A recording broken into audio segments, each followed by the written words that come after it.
Well, good morning, everybody. Good morning. All right, so I got half of the room. So let's try that again. Good morning, everybody. Good morning. That's much better. Thank you, guys. So a couple things before we dive in. I know some of you guys are tech savvy and you don't have our app yet. So download our app. You can follow along the notes. Everything's there. The scriptures are there. So you can look like you're following along the notes and actually follow along on Facebook if you wanted to, I guess. I'm just trying to, giving you a shortcut to how you can get out of service a little earlier. Now, so you can just find it it's the Edge Community Church, and you can find it in either app store. And so we'd love to have you download that. If you're watching online, you can follow the notes there as well.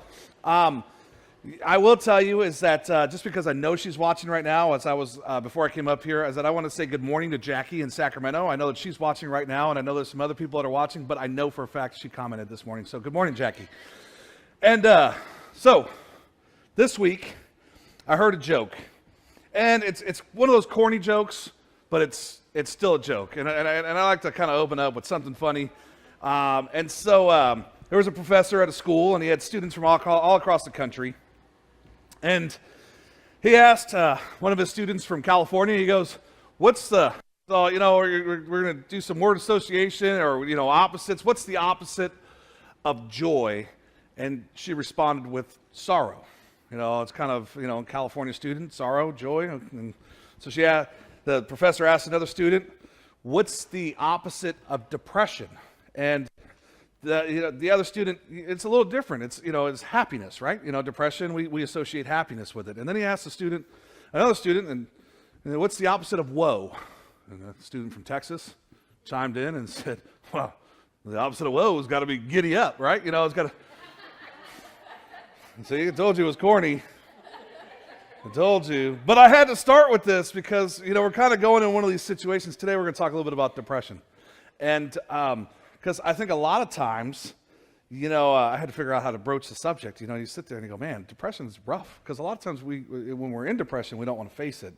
Even though we are, we're like, man, a lot of us struggle with it. We just don't even want to talk about it. And in fact, it gets brushed under the rug a lot, right? When people go, oh, I'll just suck it up. And especially if you're a guy, it's really one of those things that we tend to, I'll deal with this on my own. I'll deal with it. I'll take care of it. And then so often it never really gets taken care of. We kind of put on that surface level happiness, not really have true happiness. Now, we're going to talk a little bit about Elijah. So Elijah struggles with this. So if you open up to 1 Kings 19, Elijah struggles with this a little bit. And being called, I think a lot of us, we face things as we're called. We get called into ministry, we deal with things, we go through certain situations. And as we're faced with these things, sometimes the work seems it can be too much. And so when you open up there, we're just going to start at verse 1. It says, now Ahab told Jezebel everything Elijah had done and how he had killed all the prophets with the sword. Now, this is Ahab going through, and he goes through, and they kill off 850 people, and these prophets. And as the prophets of Baal and the prophets of Asherah, and so they kill off all of them because of what the embarrassment they faced in 1 Kings 18.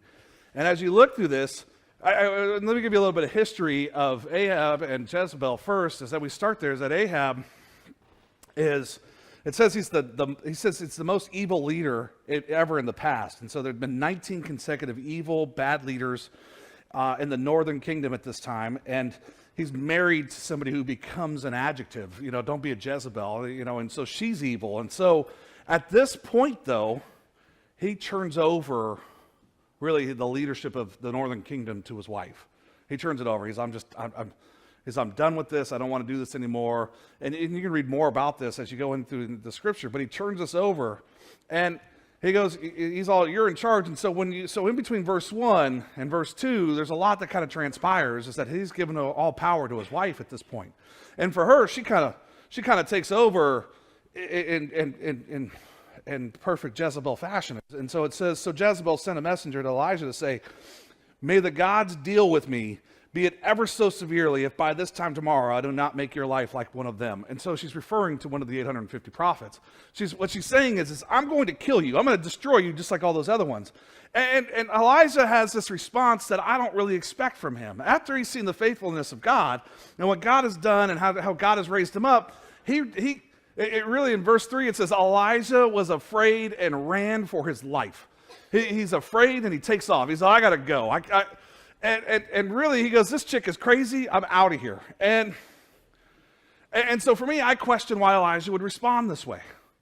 I question this. I go, you've seen what God has already done for you. You've seen how God has delivered you. You've seen all the things that, if you go back into 1 Kings 17, where we started at in this, and where we're introduced to Elijah, you see that he's taken out into the, first off, he confronts Ahab and he goes, hey, look, check it out. There's not going to be any water because you've ran away from God. We're not going to have any rain. We're not going to have anything. So if you think that and basically that's a death sentence to any place that deals with agriculture. Look, it's California. What happens when the water goes away here? It becomes a death sentence here. The farmers are up in arms. What are we going to do? What are we going to do without water? What are we going to do here? And so that's exactly what happens there. There's no water, and so people are dying. People are going, and so it's a death sentence. And he's the one who confronts Ahab with that. There's not going to be any water. It's not going to happen. Then he's taken to the Kyrene Valley, where that's a place of cutting off, where he's really being withdrawn from everything else so he could learn and really turn these lessons. And as he gets there, God provides for him. While there hasn't been water and there hasn't been any rain, he gives him a brook to drink from. And then for all you vegetarians out there, he delivers meat to him through crows. He's like, here, let's drop off meat. And so he drops off meat and he gets bread. And so as this happens, you read this and you see what's happening here is that God delivers meat and he's being faithful. And so what he has to do is he has total dependence upon what God is doing. He's going, God, you're in control. I have dependence upon this. And so when God says, hey, it's time to move on, he ends up moving on to a widow's house. And as he gets to this widow's house, she has nothing. But he's been told she's going to be able to provide a meal and water for you. She has nothing. She has a very small amount of oil, very small amount of flour. And he says, hey, go make me some biscuits. Go take care of that. And she's like, I don't know what you're talking about. I don't have any of this stuff. And he says, we won't run out as long as I'm here and as long as we're doing what we're supposed to do. So he knows that God's going to provide. And then he shows the same thing when he goes to confront Ahab and Jezebel. And he goes in, he goes, hey, look, we'll do your God against my God. And he goes, I'll take your God, and your God, you can say he's the sun God. He can rain down fire on this cow and destroy this cow, or we can do mine. And so as the people are crying out, doing these dances and cutting themselves, there's no response. The sun God is busy doing whatever he's doing. He's on vacation. He's using the restroom. He's just off in his own little world. And when Elijah calls upon God, God comes down and delivers this ball of fire, and it wipes out everything. It licks up everything. It says it licks up all moisture. Everything is gone. And so when you hear this, Elijah goes into this next thing where he goes into this prayer where it's 7 times. It's consistent. There's so much that happens in these 3 chapters. There's so much that goes on. And then when you miss one, you're kind of missing some of it. And so he has this faith where he sees a small cloud being built up over the sea. After 7 times of sending a servant out there, he sees it. It's just the size of a fist. And he goes, that's the rain. Go warn everybody. This faith that he has, and for him to run off because he goes, oh, you're going to kill me? It really causes it's a deep, it's like for me, it's a deep surprise. I go, man, what is happening? And what I will tell you is that I think he starts changing a little bit, and he goes into this kind of goes into this depression. He gets into this mindset where he's like, hey, there's just something going on. And so we'll pick it up in verse 3b. It says, when he came to Beersheba in Judah, he left his servant there. And while he himself went a day's journey into the desert, he came to a broom tree and sat down under the tree and prayed that he might die. I've had enough, Lord. I'm tired. I've had enough. Take my life. I'm no better than my ancestors. And then he laid down on the tree and he fell asleep. Now, here's kind of 4 steps. We're going to kind of bounce through these a little bit, but there's 4 steps. The first one, how do you get depressed? In 4 easy steps. Number 1, you wear yourself out. You just wear yourself out. And see, for him, he had just been going through this spiritual battle. He'd been going through all of this stuff, up and down, up and down. He goes through this spiritual battle. It's 3.5 years, 4 years of just literally doing everything. And then he had just traveled to the furthest place that he could go. He couldn't go any further and really leave and be out. He would leave the kingdom at that point. And so he had worn himself out. And he gets to this point, he goes, I'm just tired. And so for some of you, maybe you're going through that same thing. Maybe you're a mom that you are just tired. You're worn out. Maybe you have a job and you get home from work and then it's time to load up the kids in the van and you take them to soccer practice and you take them to karate and then you take them to gymnastics and then you come back home, you do dinner, and then after dinner it's bath time, and then at the end of the night, it's all of a sudden it's just like, and you fall out. And you just get tired. There's only so long you can do that. Or maybe you're a businessman, and it's like everything rides on you. Everybody's expecting you to provide a living, and so you get up early, you're up late, it's like you're going all these different things, and everything is always on your shoulders. You just get tired. It's just, maybe you're a student, and the semester just ended, and it was a rough semester, and it was mentally taxing. It just took so much upon you, and you went up and down through these valleys, and you had good days, and you had bad test scores, and it just taxed you, and you're tired. This is what happens, is that this depression starts there. It starts in this place where you start going through it, and you're just wear yourself out. The next thing we tend to do is when we get to that point, we shut people out. We wear ourselves out, and then we shut people out. And so when you look at Elijah, he leaves people behind. He walks on a whole day's journey by himself.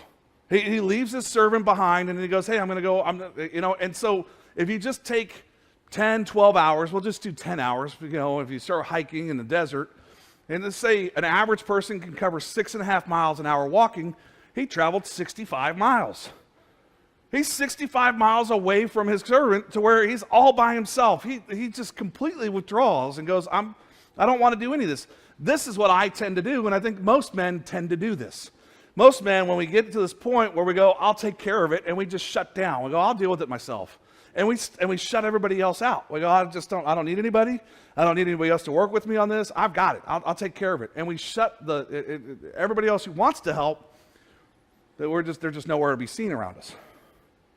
Because we don't allow them. Not that we just don't allow it. We don't want it, we don't allow it. And then what happens, most of us, we tend to overthink things. And we get to this point where we focus on the negative.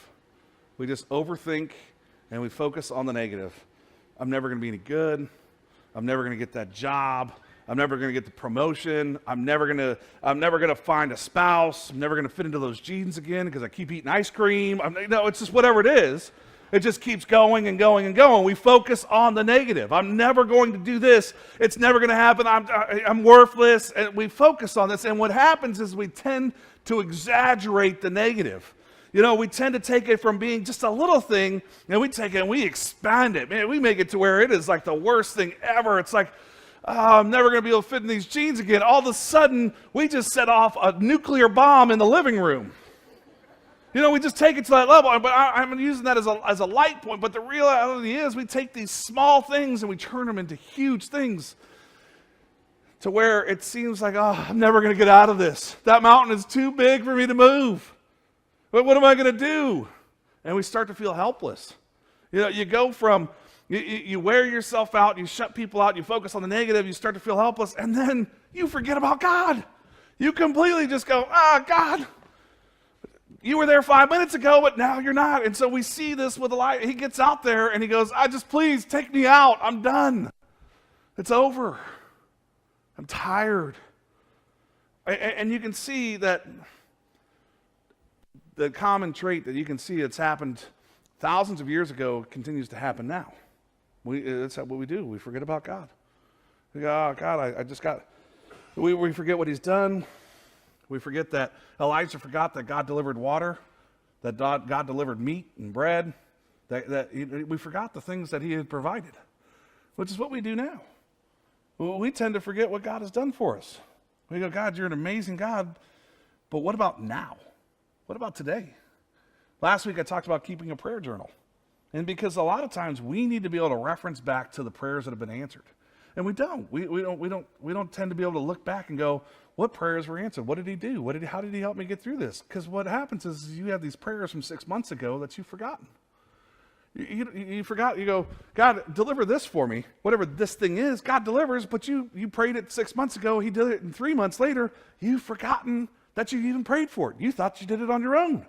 You forgot that he's like, here, I've given to you this. And you're going, oh, no. So if you always have this ability to go back and see the answered prayers, it's amazing to go, God, look at what you did for me. Look at this. Look at all these things. And they're going to be page after page after page. But we don't do that. We tend to go in the opposite direction. We go, God, what have you done for me lately? I gave you breath this morning. I let you put your feet on the ground. I let you get up. I let you drive here. But, so if you remember, for some of you, God gave breakfast to you. For some of you, God gave you the ability to stop by McDonald's and get breakfast. He gave you money to be able to do that. Some of you, he gave you a car that it started this morning. You have to think about this. There's a lot of things that God has done for you that you have forgotten of. You're like, I talk to people who go, I don't have anything. You have life. That's a lot. You have breath. God didn't just give everybody breath. Well, I guess he did give everybody breath for one moment. But, when you look at this, not everybody has it still. You have it today. We just forget. And we're easily, and we're very forgetful when it comes to what has God done for us. In fact, we want to focus on the negative so much that it tends to overpower what God's already done. See, the thing is, though, God gives us a prescription for our depression. He gave us a prescription. He goes, hey, this is what you're supposed to do. And when you get called into doing anything, there's a prescription to be able to overcome some of the hurdles and the tasks that are going to come along. And so maybe this is what some of you need to hear. Some of you may be in that position where you're blue. Maybe you're a little blue. You're like, and then some of you are kind of like you ate the blueberry that Willy Wonka had, and you turned into a big ball, and you roll around, and you just bring depression with you. You're like, woo, yeah, everybody come with me. Everywhere you go is that, and so they got to wring you out. And really, God sends an angel to Elijah. And see, one of the things I want you to, this is kind of an important part of this, is that I want you to know is that God doesn't send them and go, I need you to listen to this sermon. He doesn't send the angel down and go, by the way, I need you to memorize some more scripture because you just don't know enough. He doesn't come to him like that. He comes to him, and he really comes in more of this gentle way. And he comes down and he goes, and really what God says is to eat and rest. That's where it starts at. So when we look at this, all at once the angel touched him and said, get up and eat. And he looked around, and there by his head was a cake of bread baked over hot coals and a jar of water. He ate and drank, and then he laid down again. And see, for us, the first thing we do,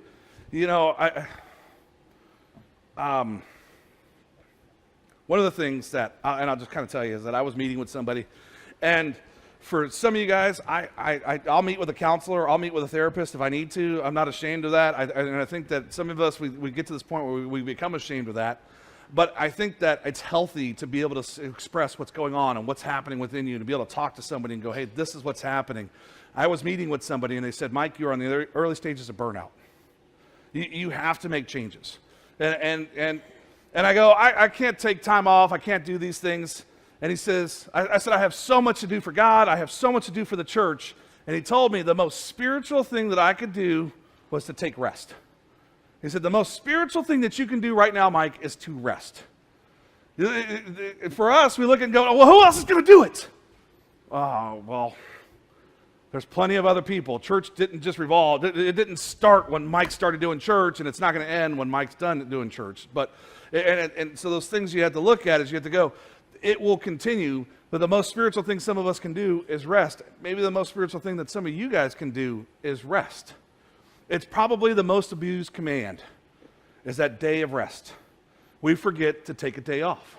We forget to just go, I'm off. And see, here's the thing, is that I've seen some vacation photos, and I've seen some people that have had vacations, and they go, I was resting. No, you weren't. No, you weren't. I'll just tell you, you weren't resting. We were at Disneyland 2 weeks ago. First off, it may be the happiest place on earth for a 5-year-old. For a 40-year-old, it's hell on earth. You're not enjoying that at all. You're like there and going, this sucks. And so while you're there, you're walking along, it's a hike, you're not excited to see what the next ride is. You're like, please, let there not be a 5-hour line. That's not rest. My wife and I 2 years ago, we went to Hawaii. We go to Hawaii. She's like, let's go hiking. Do I look like I should be hiking? No. It hurts. When I go hiking, I get halfway up. I go, I got to go back down, babe. Come on, help me out here. We got to go down. Oh, let's keep going. Well, please rethink this. There's a second way back. There's a waterfall at the top. There's one at the bottom too, babe. That water went someplace. You see what I'm saying? That's not rest. But we look at it as being rest. We go, oh, I went on a vacation. Some of us, we need vacations from our vacations. We get home and we go, oh, I need some, but I know some of you guys have just done some of these things like we have, and I go, I'm not picking on you, but you know that you didn't come back rested. You came back that you had adventures to talk about, not rest. You're not one of those things you're like, man, we saw Goofy. Great. I see Goofy every day. They're called my kids. You know, and so we just have to get this. But the most thing that we break the most is that day of rest. So, by the way, guys, I want to clarify something for you. Today is the first day of the week. That's why we're in church on Sundays. Today is the start of the week.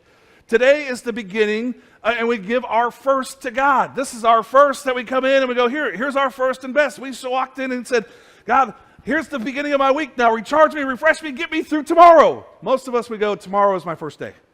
Monday is the first day of the week. Monday is not the first day of the week. It's not. And so you come here to get ready for the rest of it. Now it's also the time that you spend with family. You spend time to recharge. You spend with people who go, hey, let's go out and do things. That's what today is about. The next couple of days, you work. You go through and you do what you're supposed to do. And see, the thing is that you can thank Henry Ford for your 8-hour day if you have an 8-hour day. Prior to that, you worked from sun up to sundown. He believed in an honest day's work for an honest day's wage. He worked 8 hours, you got $5 a day, $25 a week. That's what it was. 40 hours a week. That's what the number was. Prior to that, you worked until they said, go home. Usually at sundown. They didn't do overnight shifts unless you worked in manufacturing, but prior to that, sun up to sundown, you got Saturday off to rest. Sunday off to worship. That's what it was. Your Saturday, what does it look like? I just want to start there for a second. And I'm not going to, so first off, let me clarify this. My Saturday does not look like rest. And so I'm going to change that. My Saturday looks like work. Because I mow the lawn sometimes. Maybe you hear the stories, it's not often enough, obviously, but I mow the lawn sometimes. But we do things. We go out and go, okay, what honeydews can we tackle on Saturday? Where's the rest happening at?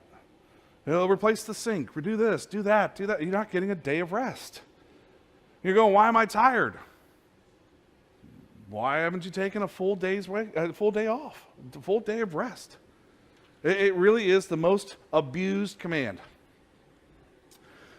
Verse 7, then the angel came back the second time and touched him and said, get up and eat, for the journey is too much for you. See, I got the eat part. I got that, I got the 40 days worth here that he talks about. So he got up, he ate and drank, strengthened by that food. He traveled 40 days and 40 nights to reach Horeb, the mountain of God. Now, most scholars believe, not all scholars, I'll just tell you, I got to clarify this here, but most scholars believe that this mountain is with the same mountain that God gave Moses the 10 Commandments. This is, and so God's scripture says, rest, eat, and go to church. That's what this says. Be in his presence, worship. Rest, eat, and be in his presence and worship.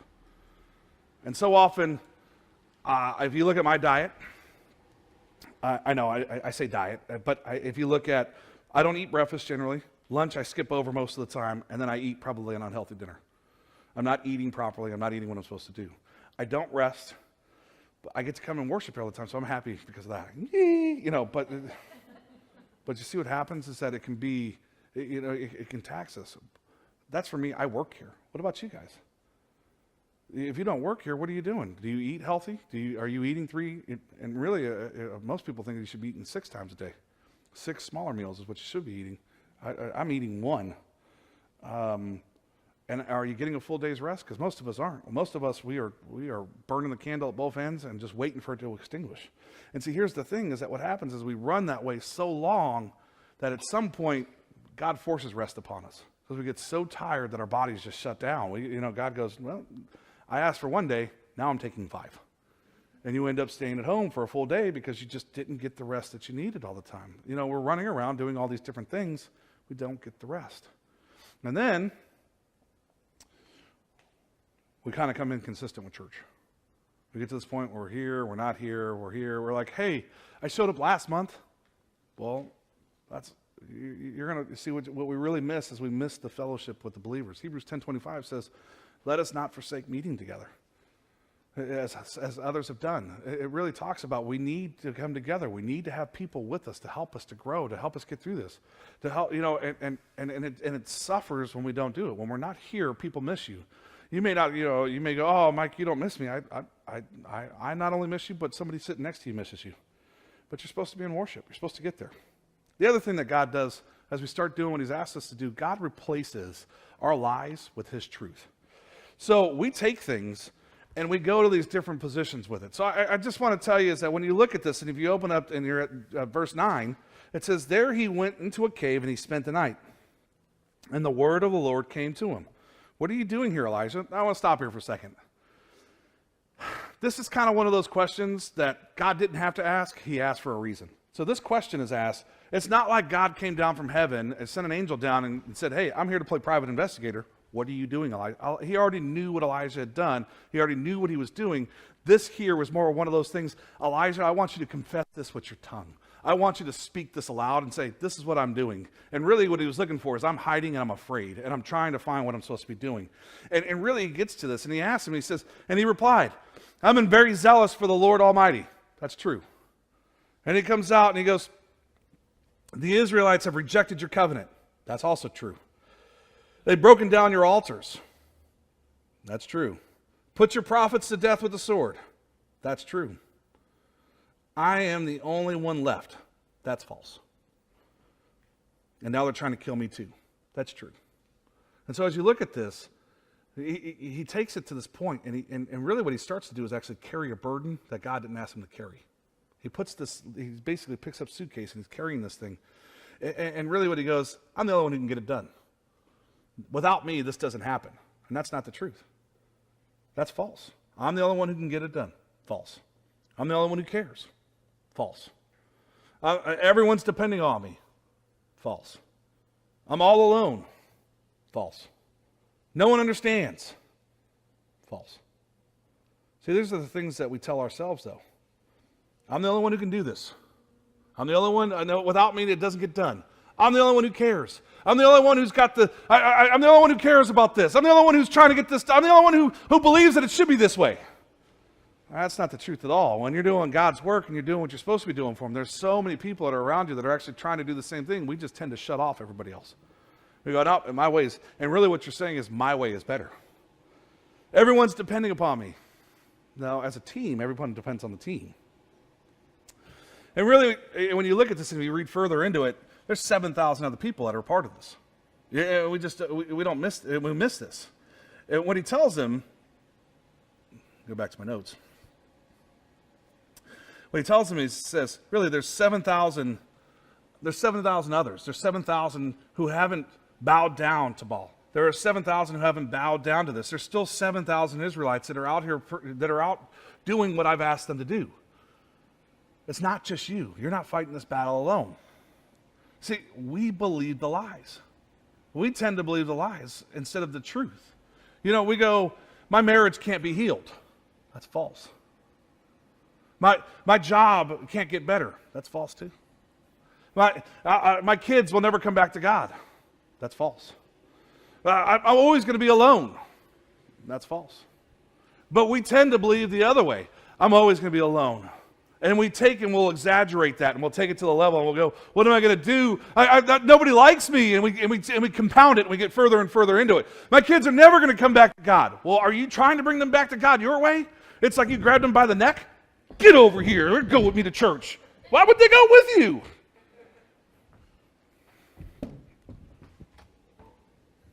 Safe. But that's what we do. We take it and we go, well, I got to take it into my own hands, instead of going, man, with God, anything is possible. See, these lies this is the lies that we tell ourselves, and we forget with God, all things are possible. With God, he goes, hey, I can give you this. I can take care of this. You have to get me involved in this. What's the prayer life look like? What's happening here? Or are you just going, I hate life. I hate everything about this. I'm never going to succeed. Because if that's the life, if that's what the thoughts that you have, then you're not even obeying Jesus gave us a simple command. He said, Paul wrote it. He says, you have to take all of those thoughts, hold them captive, and make them obedient to Christ. That's what he tells us. Take those thoughts and make them obedient to Christ. Are your thoughts obedient to Christ? Are your thoughts obedient to God? Are your thoughts obedient at all? Because a lot of times they're not even obedient to you. I don't want to think that way, but what do? We go right back into thinking that same way. Instead of making and taking those thoughts and actually holding them and go, what does Christ want me to do? What direction does Christ want me to have? And you have to stop believing the lies. Don't believe the lies. And so here's the other thing. God still speaks to us in a small voice. God still speaks. It's in a small voice. And I think we miss this sometimes. And so I'm going to read this, and I'm going to go on a little bit of tangent, but because I went on that the first time. But it says, the Lord said, go and stand out on the mountain in the presence of the Lord, for the Lord is about to pass by. And then a great and powerful wind tore the mountains apart and shattered the rocks before the Lord, but the Lord was not in the wind. And after the wind there was an earthquake, but the Lord was not in the earthquake. And after the earthquake came a fire, but the Lord was not in the fire. And after the fire came a gentle whisper. A gentle whisper. Not And I will tell you is that sometimes when we're at our lowest, God speaks the softest. Sometimes when we're at our lowest, God speaks the softest. Sometimes it's just a word. Sometimes maybe it's a sentence, but it's always enough. We just have to be listening for it. We just have to be, and see, a lot of times it's maybe something just as simple as, you're not alone. I'm here with you. Sometimes it may be just as simple as, I love you. I'm with you. I'm here for you. And we're just not listening. See, and what we've done is we've created this culture that is so dependent upon technology now. When I was a kid, as you know, and some of you are older than me, some of you are younger, and so when I was a kid, though, when I got home from school, I remember being in the 3rd and 4th grade, I had to race home. So I'd get on my bike, and I'd pedal all the way home. I'd race home. I'd make sure I got home as fast as I could, because guess what? Cartoons were only on from 3 to 5.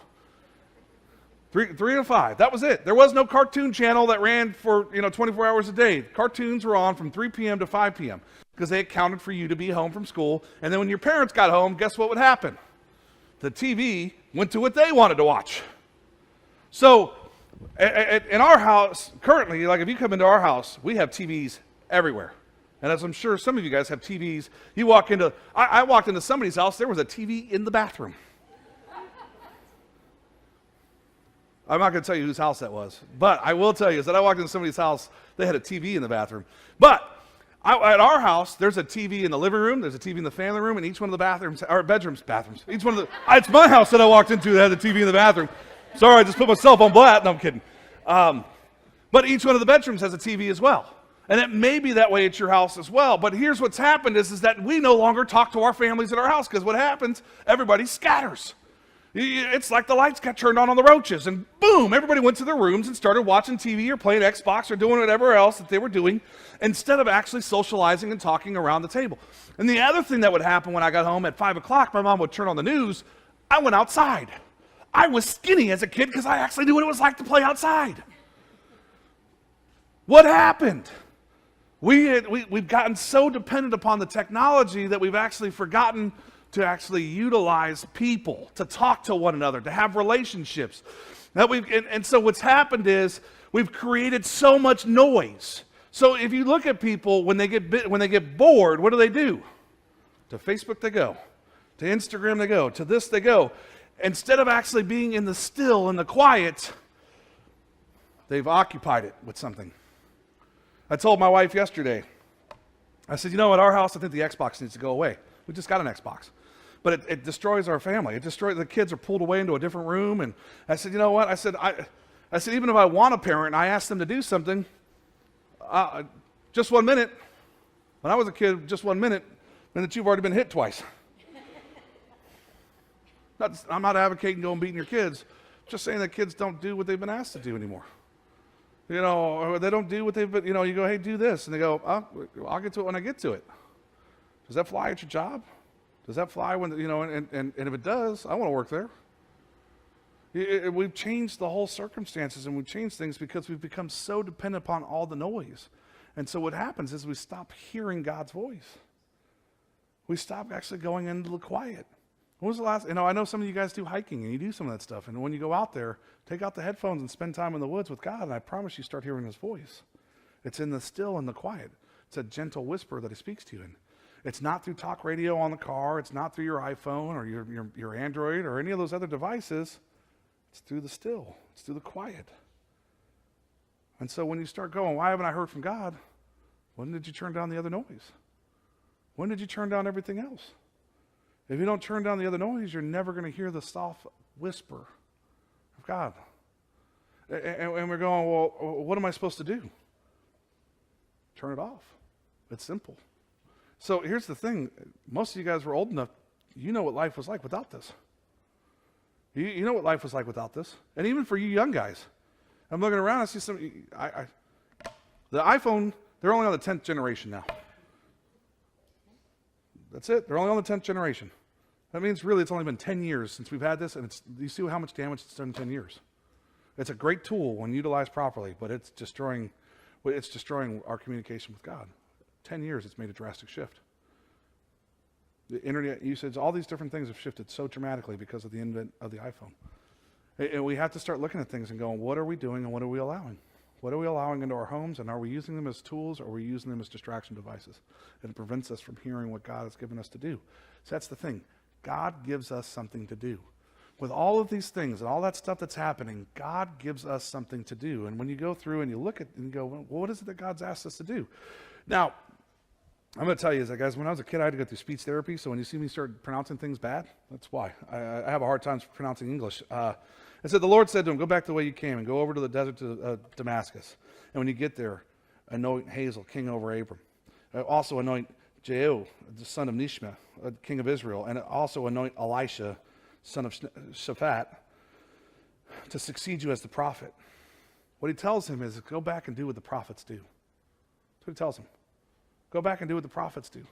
When you're depressed and you've gone through these different things, get rest, eat, find your purpose, find the things that you're supposed to do, and then go back and do the things you're supposed to do. So kind of give you a couple things to this. If you're a mom, be a mom. Not go, hey, I want to put my kids in front of the TV and disappear. But if you're a mom, be a mom. If you're a dad, be a dad. If you're a businessman, be a businessman. Go back and do what you're supposed to do. Now do it with the way that God has asked you to do. See, here's the thing, is that most of us don't realize is that if we are still here, God has a purpose for us. God has given you a mission, and he goes, I want you to do something. If you are still here, then do it. Then do what he's asked you to do. And we forget that. We forget that if I'm still here, if I'm kicking and breathing, then God still has a mission for me to be doing. And I know sometimes it seems like a big task, but sometimes it's small. If you're a prayer warrior, then be a prayer warrior. And said, we have people that go, I pray a lot. And I'm praying for people. Well, then you need to be part of that and be doing that. If you're a giver, then you need to get back to giving. If you're a server, then you need to be back in serving. What is it that God has asked you to do? What is it that he said? Hey, I want you to do this. And that you've said, I haven't heard your voice and I'm not doing it at all. And I will tell you is that through this, as you start looking at this, Elijah had this one thing. And if you go back to the beginning of this chapter, Elijah was terrified of something. He ran from it. Elijah was terrified of death. And see, this is the thing, is that some of you guys are terrified of whatever it is that's preventing you from doing what God has asked you to do. Elijah was terrified of death. So if you look at 2 Kings 2, in verse 11, it says, as they were walking along together, suddenly a chariot of fire and horses of fire appeared and separated the two of them. And Elisha went up into the heaven in a whirlwind. Elisha saw this and cried out, my father, the chariots and the horsemen of Israel. And Elisha saw him no more. Elijah didn't have to experience death. See, and what I'm going to tell you is that Most of us will not experience our worst fear. Most of us have these fears that are holding us back, and most of us won't experience our worst fear. We allow that fear to overcome us. We allow that fear to overtake us and allow us to just really, it paralyzes us from doing what God has asked us to do. It rips us apart. Now, I'm not going to say you won't have trouble and you're not going to experience death. Jesus told us otherwise. He said, everything that was brought upon me will be done to you and worse. And so we miss this. But I will tell you is that you can conquer your greatest fear if you walk in this going, I know that Jesus has already conquered the world. I know that Jesus has already conquered this. I can take care of this. But we allow those fears to hold us back. You have to start getting to this point and going, God is here with me. Jesus is walking with me. I can overcome these fears. You can't let what you don't know what's going to happen prevent you from doing what you know God has asked you to do. Each one of us has been asked to do something. Each one of us has been asked to go out on a mission, to go out and do something. Now, sometimes it's being a prayer warrior. Sometimes it's being a giver. Sometimes it's being a server. Sometimes it's one of those things. Some of you have been asked to go out and do actual mission work out there. Each one of us, though, has been asked to do something for God. Each one of us. What is it that he's asked you to do? What is it that he said?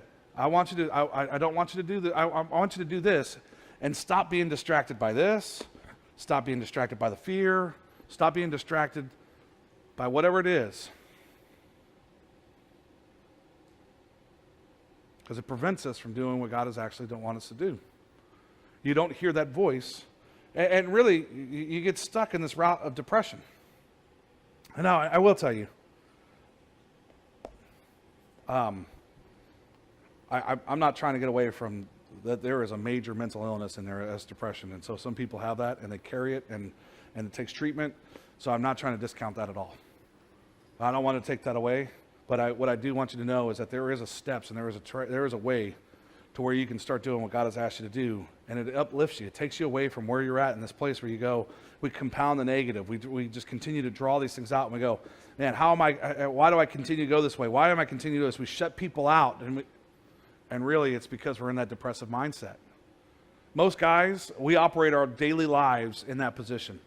Most guys, we operate daily with surface level depression. That's just our normal day. We don't even know it. We think that that's normal. We don't even know what joy looks like. And for most women, they know because they feel that there's something wrong, but they don't know what the answer is. And so here's some simple answers. Here's some steps to take.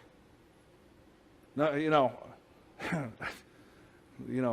rest and eat, but don't eat too much. You get to my size. But you have to get to this mindset where we're doing what God has asked us to do, and we don't do that when we're so caught up in all the negative and all the things that drag us down. We really have to get this mindset and going, God, what do you have me do? And how do I know that I can step forward and do this? Because your son's already conquered it. You've already conquered this earth. Step out without having those fears of going, that's going to hold me back. It doesn't have to hold you back anymore. It's held you back long enough. Remember all the things that he's already done for you.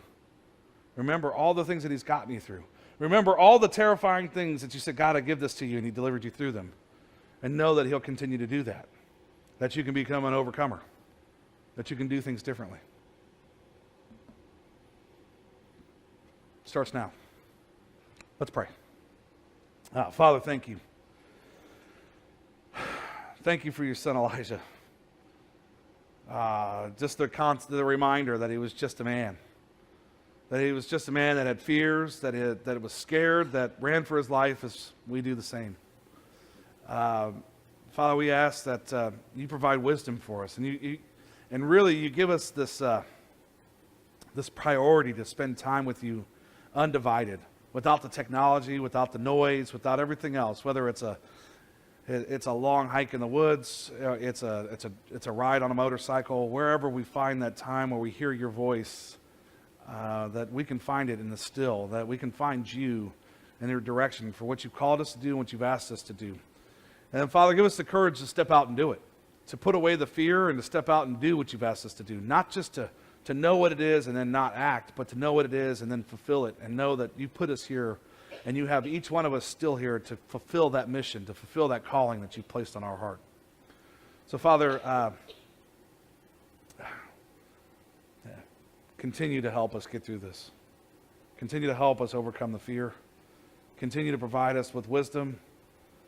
And continue to keep our eyes focused on you. Father, we know without you we're lost. We're hurt. And most of the time we're just missing that happiness component of our heart. And so, Father, we ask that you just come in and you allow your Spirit to envelop us and to really fill us with that joy and also that deep sense of longing to fulfill the calling that you put on each one of us. Father, thank you. We ask all of this in your Son, Jesus' name. Amen.